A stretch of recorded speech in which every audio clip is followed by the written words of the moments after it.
Bonjour, aujourd'hui on se retrouve pour une vidéo, ou plutôt 3 vidéos un petit peu particulières parce qu'il y a un certain temps, il y a une semaine à peu près, je vous ai fait un sondage sur ma page Insta, d'ailleurs que vous pouvez suivre, vous avez le lien dans la description et à la fin de la vidéo. Je vous avais demandé justement à l'approche des 10 000 abonnés sur la chaîne, et d'ailleurs je vous en remercie, je vous avais demandé du coup quels étaient les sujets que vous aimeriez que je puisse traiter pour vous, si vous aviez des interrogations particulières, que ce soit sur l'hypnose, la préparation mentale ou autre. C'était vraiment tout sujet.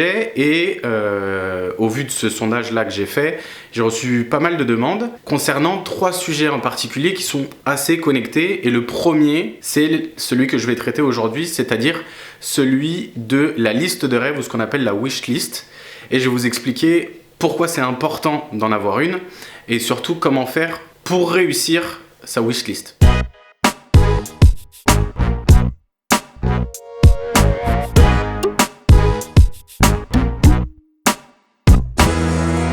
Alors tout d'abord, avant de commencer, n'hésitez pas à vous abonner juste en dessous et cliquer sur la cloche pour avoir les différentes notifications des prochaines vidéos qui arriveront. Et n'hésitez pas aussi également à me suivre sur les différents réseaux sociaux. Instagram, Wikibrain, Facebook, Wikibrain, et sur YouTube, vous êtes déjà dessus, donc pas besoin de vous le dire.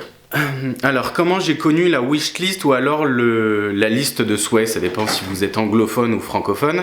Donc comme tu le sais, si tu regardes mes vidéos depuis un certain moment, et je te le mettrai dans la fiche juste au-dessus, je suis parti vivre au Canada durant 9 mois, et en fait c'est là-bas que j'ai découvert la liste des rêves, et surtout son importance et l'utilité que ça peut avoir dans la vie de tous les jours. Donc je t'invite à cliquer sur la fiche pour suivre justement un peu mon parcours que j'ai fait au Canada en 2017 et 2018. Et en fait, c'était lors d'une lecture que j'ai faite sur des entrepreneurs à succès, et je suis tombé justement sur ça. Donc j'ai fait des recherches et je me suis dit je vais le faire pour moi, et je vais essayer de voir justement avec un retour entre 1 an, 2 ans ou 3 ans, pour voir s'il y a des choses qui se sont réalisées, qui étaient écrites justement dans cette wishlist. Et vous avez 2 manières en fait de le voir. C'est soit vous la faites d'une manière où vous vous dites quelles sont les différentes expériences de vie que j'aimerais vivre avant ma mort. Par exemple, aujourd'hui j'ai 31 ans, je vais vivre jusqu'à je ne sais pas quel âge, mais si je devais mourir demain, quelles expériences j'aimerais connaître pour pouvoir, entre guillemets, comme on dit, réussir sa mort. Et du coup, je me suis dit, je vais lister les 100 expériences qui, pour moi, sont essentielles pour justement me dire, quand j'arriverai à la fin, j'aurai réussi ma vie. Alors là-dedans, il peut y avoir des choses complètement bateaux, comme par exemple faire un saut à l'élastique, faire un saut en parachute, écrire une chanson, écrire un livre, réaliser un court-métrage, des choses comme ça. Il peut y avoir même des choses, réussir à faire un gâteau, réussir à refaire le gâteau de ma grand-mère, ce genre de choses. Et donc, la première chose que vous pouvez faire, c'est prendre une feuille, un cahier, ce que vous voulez, et vous commencez à lister toutes les différentes expériences qui pour vous sont importantes d'être réalisées à l'âge où vous êtes, et puis dans quelques années, mais toutes ces expériences doivent être réalisées avant votre mort. Et en fait, vous allez vous rendre compte que lorsque vous allez faire ça, au début, vous allez écrire des choses un petit peu bateaux, du genre je vais être heureux, je vais faire le bien sur cette terre, ou ce genre de choses. Ce qui est très bien, c'est très louable, mais c'est pas concret, entre guillemets. Parce que faire le bien, on est tous le génie et le trou du cul de quelqu'un, on est tous le bon et le mauvais pour quelqu'un, donc l'univers, entre guillemets, va pas nécessairement réussir à réaliser ce genre de choses, parce que ça va dépendre de plein de choses, et surtout de votre perception de ce qui est le bien et de ce qui est le mal. En fait, il va falloir le faire comme si vous écriviez votre propre catalogue, alors que ce soit la Redoute, que ce soit un catalogue de moto, que ce soit un catalogue de décoration d'intérieur, mais vous allez lister vraiment toutes les différentes choses que vous voulez, et que vous êtes sûr que vous allez vous battre un minimum pour réussir ces choses-là, ou tout du moins pour faire ces choses-là, parce que la notion de réussir, là on s'en fout un petit peu. Et au fur et à mesure où vous allez les écrire, vous allez vous rendre compte que ça va être de plus en plus facile d'écrire des choses qui ont une réelle importance pour vous.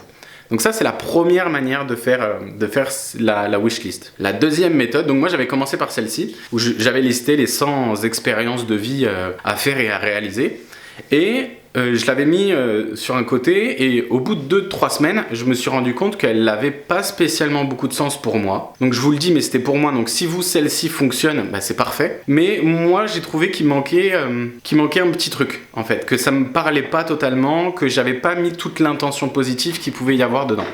Du coup, je l'ai fait d'une autre manière, c'est-à-dire que j'ai fait une introspection, j'ai beaucoup réfléchi et je me suis dit, ok, si aujourd'hui, Mathieu, donc moi, je pouvais retourner à l'âge de 6 ans, j'essaye de me remettre dans cet état d'esprit et de me dire, quand j'avais 6 ans, mes rêves d'enfant, entre guillemets, qu'est-ce que c'était?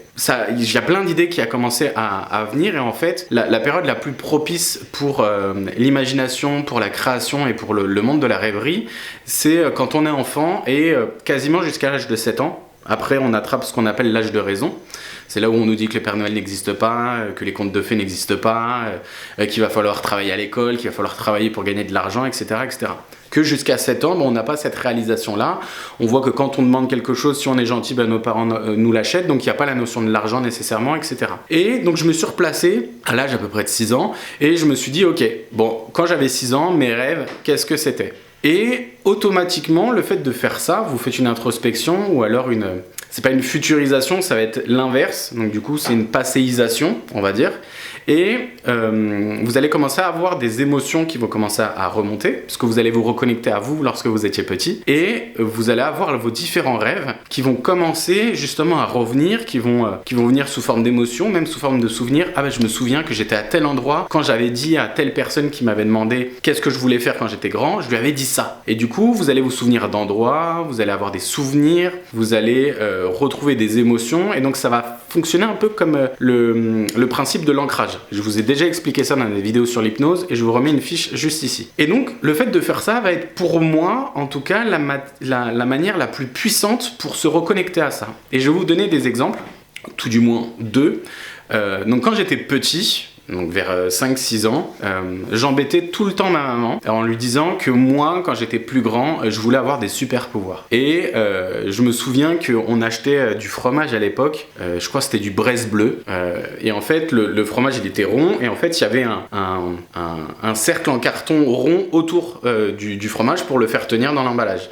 Et je me souviens qu'à chaque fois qu'on en achetait, quand j'étais petit, je prenais justement ce cerclage-là et je le mettais dans mes bras au niveau des biceps et je courais dans mon appartement et je disais j'ai des super pouvoirs, j'ai des super pouvoirs, j'ai des super pouvoirs. Et donc ma mère elle était plutôt amusée de ça parce que quand j'étais petit j'étais vraiment dans la lune et j'étais plutôt assez drôle et je faisais ça tout le temps. Et je sais que quand j'étais petit, pour moi j'avais vraiment des super pouvoirs. J'étais déjà fan de Marvel, de DC Comics, de tous les super-héros. Du coup, je me retrouvais totalement dans cette chose-là. Dès que je regardais des dessins animés, Dragon Ball Z, ça c'était juste le meilleur truc qui ait jamais été fait pour moi. En grandissant, en attrapant l'âge de raison, on comprend que les super-pouvoirs, en vrai, ça n'existe pas. J'ai commencé, comme vous le savez, mes formations en hypnose, en préparation mentale, en communication non verbale, etc. Je me suis énormément développé depuis près de 10 ans dans tout ce qui est lié au développement personnel et j'avais jamais vraiment réfléchi à ça. Mais les différentes personnes que je rencontre lors de soirées, lors de séminaires, lors des conférences que j'ai pu faire ou alors même en séance de thérapie directement, la plupart des gens ou même mes amis me disent souvent mais ah ouais en fait c'est comme si tu avais des super pouvoirs, t'arrives à lire dans le corps, t'arrives à retenir plein de choses, etc., etc. Et en fait ça a juste émergé dans ma tête que je me suis rendu compte que petit, je voulais avoir des super pouvoirs et que la vie a fait que j'y ai tellement cru fort que la vie a fait que j'ai généré des pensées qui ont généré des actions qui ont fait qu'aujourd'hui, pour le commun des mortels, on peut considérer que j'ai des super pouvoirs. Ça va être comme des personnes comme Fabien Licard qui est mentaliste, il va pouvoir retenir énormément de choses, il va pouvoir déterminer si vous êtes en train de mentir, il va pouvoir vous influencer dans un de vos choix. Ça, typiquement, c'est un super pouvoir qu'on retrouve dans X-Men. Le fait, il y a 3 ans, d'avoir réfléchi à ça, fait qu'aujourd'hui, j'ai pris conscience que effectivement, mon souhait d'avoir des super pouvoirs lorsque j'étais petit, aujourd'hui, il y a une certaine réalité de ça qui est présente. Je vais vous donner un deuxième exemple. Pareil, quand j'étais petit, alors moi, mon rêve absolu, c'était de devenir pilote de chasse. J'ai toujours aimé les avions de chasse. J'avais même commencé à passer les tests auditifs, physiques, etc. Tout allait bien, sauf que j'ai eu un grave accident lorsque j'étais petit. J'ai des vis en métal dans les hanches et du coup, pour aller dans les avions de chasse, il faut supporter certaines forces en G et les vis que j'ai ne me permettent pas de supporter ça. Du coup, c'est un rêve qui a été totalement explosé où on m'a dit non, tu ne pourras jamais faire ça. Tu peux rentrer dans l'armée et être mécanicien au sol ou autre, mais tu ne pourras jamais voler. Du coup, moi, ce rêve-là, je l'ai mis de côté. Je me suis dit, bon, c'est mort, je le ferai jamais. Puis, j'ai voulu devenir sportif de haut niveau. Alors, je suis fan de moto, je suis fan de voiture, je suis fan de rugby, donc je m'étais dit, ouais, ça serait bien que j'ai réussisse à faire quelque chose dans ces domaines-là. Et puis, énormément de blessures avec le rugby, donc je me suis orienté vers le rugby. Énormément de blessures avec le rugby, donc mes hanches, le dos, beaucoup de traumas crâniens, etc. Et du coup, ce rêve-là, pareil, a disparu. Et donc le rugby, j'ai continué à en faire, à le pratiquer de manière personnelle, mais le rêve de devenir sportif de haut niveau, c'est complètement enlevé. Et donc fan de rugby, fan du Stade Toulousain, et j'ai mis ça de côté, j'ai arrêté le rugby, et puis j'ai fait ma vie. Et donc j'ai fait des formations en communication non verbale, j'ai fait des formations en hypnose, formations en préparation mentale, et un beau jour, je suis au Canada, et via les réseaux sociaux, je rencontre un rugbyman qui est devenu un ami et qui était pour moi mon idole lorsque j'étais petit. Du coup, dès que je le voyais à la télé, je le badais, etc. Et en fait, on a fait connaissance, on a parlé et il a énormément apprécié mon travail que je faisais sur cette chaîne et on avait souvent des retours l'un envers l'autre. Et puis, un beau jour, je décide de rentrer en France. Donc, je rentre en France. Et puis quelques mois après être rentré en France, cette personne-là me contacte en me disant écoute, j'ai quelque chose à te proposer, j'aimerais travailler avec toi. Donc si tu es disponible de telle date à telle date, j'aimerais que tu viennes, que tu rencontres l'équipe, etc., etc. Et en fait, l'équipe que je devais rencontrer, c'était l'équipe Espoir du Stade Toulousain. Que la personne qui me contactait, c'était mon idole quand j'étais petit, et c'est toujours mon idole d'ailleurs. Je suis pas quelqu'un qui est fan, mais lui, je sais pas pourquoi, c'est le cas. Et du coup, je me suis retrouvé le 15, 16 et 17 décembre 2019, ou 2018, à devoir coacher et préparer mentalement l'équipe qui me fait le plus rêver dans le monde du sport. Et donc, juste si on vient s'arrêter là-dessus, c'était un rêve que j'avais lorsque j'étais petit.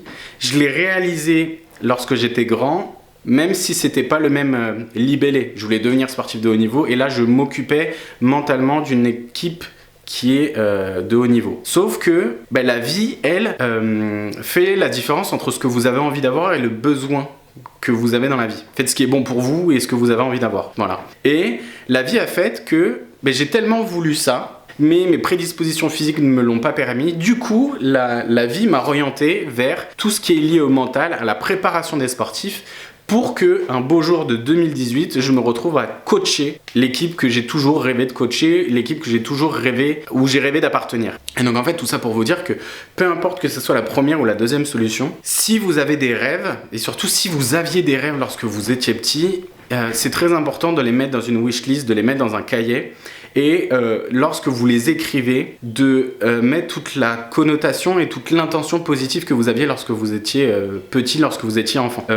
De vous reconnecter aux souvenirs, de vous reconnecter avec qui vous étiez lorsque vous en avez parlé, de ce qui s'est passé cette semaine-là ou ce jour-là, va être encore plus fort pour permettre justement à votre inconscient, qui lui se souvient d'absolument tous les rêves que vous aviez lorsque vous étiez petit, de pouvoir un peu comme les dépoussiérer, ou lorsqu'on fait un déménagement, on va dans le grenier, puis on avait oublié qu'on avait mis des choses là-dedans, et il y a des choses en fait qui sont très importantes, et on se demande mais pourquoi on les a mis là-haut ?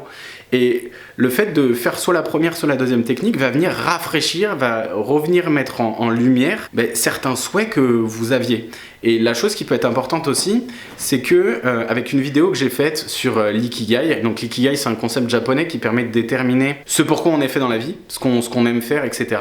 Vous allez pouvoir vous confronter entre vos rêves d'enfant et l'ikigai, donc ce que vous aimez aujourd'hui, ce que vous voulez faire aujourd'hui, et vous rendre compte s'il y a certains rêves qui sont imbriqué avec ça. Et du coup, ça va vous permettre d'avoir un potentiel énorme de visualisation après pour le futur, pour vous dire, ok, moi je veux faire ça. parce que j'avais ce rêve-là. Et du coup, aujourd'hui, les opportunités que j'ai, c'est de faire telle formation, c'est de rencontrer telle personne, c'est de lire tel livre, etc., etc. Et au final, vous allez pouvoir, je l'espère, en tout cas si vous faites les choses comme je les ai faites, normalement ça devrait fonctionner assez facilement, vous allez vous retrouver dans le fait que vous allez vous rendre compte que votre vie, elle est faite uniquement dans un seul but, c'est réaliser les rêves que vous aviez lorsque vous étiez enfant. Je vous remercie de m'avoir écouté, prenez le temps d'être curieux et on se retrouve bientôt.